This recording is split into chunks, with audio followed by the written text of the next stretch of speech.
England, a cold morning, January 1832. And in the British Parliament, there are two groups of politicians talking to each other, debating as to whether they should abolish slavery or not. There's one group of members of Parliament that is successfully arguing that there's no way that in the middle of the worst economic crisis that England has seen in decades, they could possibly be talking about voluntarily and proactively giving up what they thought was their economic advantage, free labor.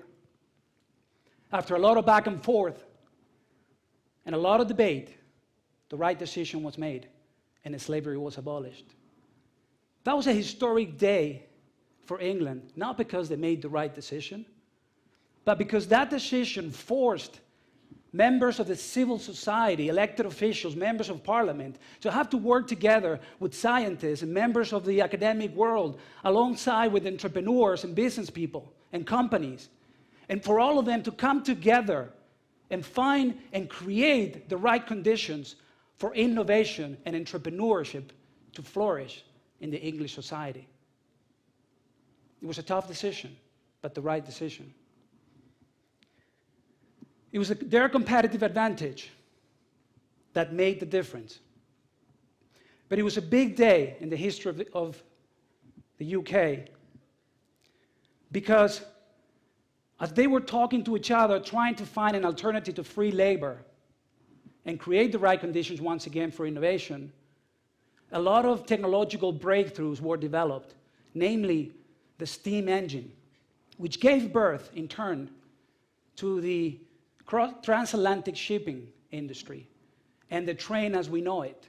And that gave birth to the Industrial Revolution, which made England the most powerful nation and the most powerful economy that the world had ever seen. That's actually how I see it. We are now at a very historic moment in our time. And I honestly believe that there are many challenges ahead of us that we must deal with. What you see here is what those challenges are. In fact, my team was not able to find a single scientific publication that was able to say or argue that that's not true. Let me start with population. My father was born in 1945, and back then, the population of the world was 1.8 billion people. In one generation, we have gone from 1.2 to cross 7 billion people just a few months ago. We'll probably go up to 10 billion by 2030. Living standards. When you actually look at the GNP, the GDP, and the rent per capita across nations, you see that for the last 100 years, living standards have been raising and will continue to raise. As more people live in the planet and they have more disposable income, we can see how they will probably want to consume more, buy a second car and second home, consume more meat and more Western products. But that is putting a lot of pressure on the scarce and limited resources of our planet. Most experts agree that the energy demand will continue to rise because of it. More population, more income, more consumption, more demand. But also, the water supplies will continue to decrease because of it. We continue to generate more industrial waste everywhere. We'll continue to emit CO2 into the environment. But I actually think that most people out there are not going to stand by and do nothing about it. And most experts agree that we will see also a rise when it comes to environmental concerns of our society. And this is all happening at a time when there's a lot of limitations and constraints for traditional fossil fuels. I would argue that the companies that find solutions to these challenges and problems will probably be the next and future Facebooks and Googles and Apples and those companies that have not even been created yet. So here are the 3 points I want to share with you today. Number one, the debate is over when it comes to climate change. Because of that, we will live in a carbon-constrained world that will change how we think about pollution and energy. And lastly, that we will see an unprecedented growth in green technology use and innovation, which will result in historic business and investment opportunities for governments, institutions, entrepreneurs, and companies. Get ready. So let's begin with the first point. The climate change debate is over. What you see here on the left part of this graph is actually what has happened over the course of the last 1,000 years when it comes to our ability to generate and contaminate the environment, and how the levels of concentration of greenhouse gases have been behaving. What you see on the right is the evolution of the temperatures across the world and what has happened, particularly after the beginning of the Industrial Revolution. You can see that there's a direct correlation between a rise in temperatures and our ability to contaminate and to emit more and more pollution. But I think that the debate is over for many other reasons. If one of you, and I hope this never happens to you, gets ill, you'll probably want a second opinion. In the case of the world, the IPCC, the United Nations Panel on Climate Change, has gotten not one or two, 7 different opinions. This panel is made of over 3,000 different scientists from all over the world, and they all agree with that with a 95% chance climate change is not only real, but it's us, human beings, that are accelerating this process. So yes, I think the debate is over, and I would also argue that there is no political color or political ideology that matters when it comes to this particular issue. Whether it's Merkel in Germany, whether it's the Republicans or the Democratic Party in the United States, or whether it's the communist leadership in China, the debate is over. We can argue here as to what we do about it. Nothing, a lot, but there is no debate as to the fact that climate change is real and it's a present danger. So if that's the truth, and I believe it is, we'll have to adapt. We'll have to make changes to the way we live, to our economy, and to the way we interact with the planet. Let's talk about that second point a little bit more. And I want to begin by quoting something that President Obama said last year during the State of the Union address. He said, "We need to get behind innovation. That's how America will lead the world in clean energy. The nation that leads the world in clean energy will lead the global economy in the 21st century." Now, let me tell you, the race is on. And all the top economies and the top nations are trying to position themselves over the other to win this battle because it makes perfect sense for them. Because what's at stake here is nothing else than their economic advantage. What you see here is the global total new investment in clean energy from 2004 until the present. In the year 2004, the world invested approximately $54 billion in different renewable energy projects across the world. By the time 2012 ends, we'll have invested this year over $300 billion. From 2004 until now, we have invested over $1 trillion in renewable energy projects. Let's talk about the United States economy, the largest, most powerful economy in the world, and what's happening there. What you see here on the left part of this graph is the United States federal budget for the deployment of renewable energies in the United States in the year 2008, and what happened after President Obama came into office. Our budget was $1.2 billion in a country of 300 million people. We went from $1.2 billion to $15 billion, and that wasn't just a rise one year over the other. This is actually a commitment by the Obama administration to invest a minimum of $15 billion every year for the next decade. We will have invested $150 billion in the next 10 years. Why is this important? Because today in the United States, when you look at the energy mix of that country, you see that clean energy, quote unquote, is about 7%.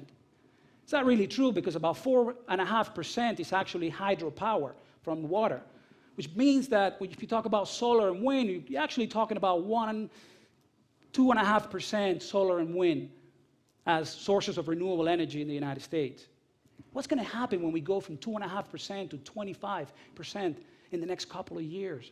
The United States will achieve massive scale of innovation and research, and it will become one of the largest markets for these technologies in the world. The United States is now investing more money in research and development and innovation than ever before.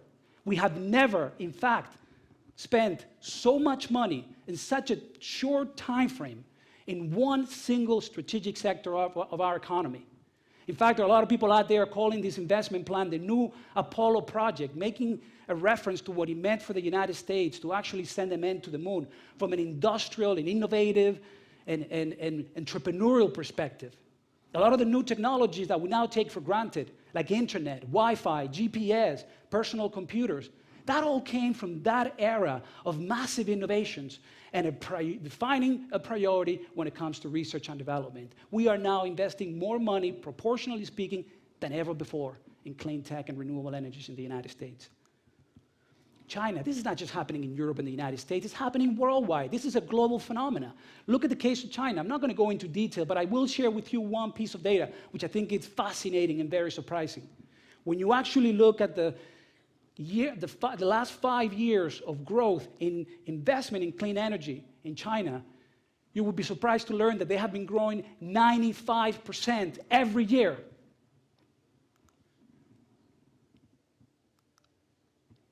So let's go to the third point. We will see an unprecedented growth in green technology use and innovation, which will result in historic business and investment opportunities for governments and business that seize the moment. And what do I mean by that?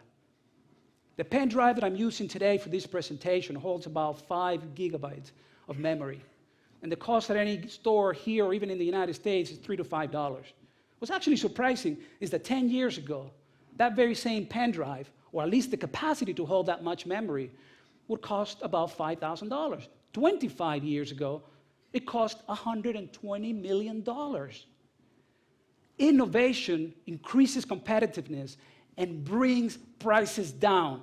And I would argue that this is exactly what's happening to the sector of renewable energy and clean technologies around the world. Let's look at what's happening to the price of photovoltaic solar panels since 1976, when they first hit the market for commercial purposes. You can see it there. The prices go down every single year. But what's really, really telling is that prices have fallen 75% since 2008. Just in the last year alone, they have fallen 45%. And what's happening to LED lighting? Same thing. From the 1970s when they hit the market until now, prices continue to come down every year. What's happening to the cost of lithium-ion batteries? The very same thing. And falling prices and innovation don't just, allow you to buy more stuff. They also create industries, interesting and very profitable industries. What you see here is the total global cumulative installed solar power generation capacity from 1996 until 2012. What you see there is that in 1996, around the world, we only had about 1,000 megawatts of installed solar capacity. We have gone in 16 years from 1,000 to 52,000 megawatts around the world today and growing. Look at what innovation does to technology. In the case of wind turbines, in the 1980s, the average wind turbine was able to generate approximately half a megawatt. Today, there's several companies, both in Germany and the United States, that are marketing wind turbines that are able to generate more than 10 megawatts. That's enough power in one wind turbine to power over 10,000 homes. I'm not going to go into a lot more details and tell you all the great sectors, but they're there. I want you to please go out there and do the research. The opportunities are boundless. They're there for you. Energy and energy efficiency, green construction and renovation, ecological consumer products, and I'll talk a little bit more about that now, chemical products, nanotechnology applied to renewable energy and energy efficiency. That's all out there. It's growing. It's now a reality. But if you don't agree with me, and if you don't believe any of the numbers, statistics, or even projections that I've shared with you today, and let me tell you, they come from very, very good sources. I hope that you will agree with me because of what I'm going to share with you now, which makes perfect common sense. So let me say it.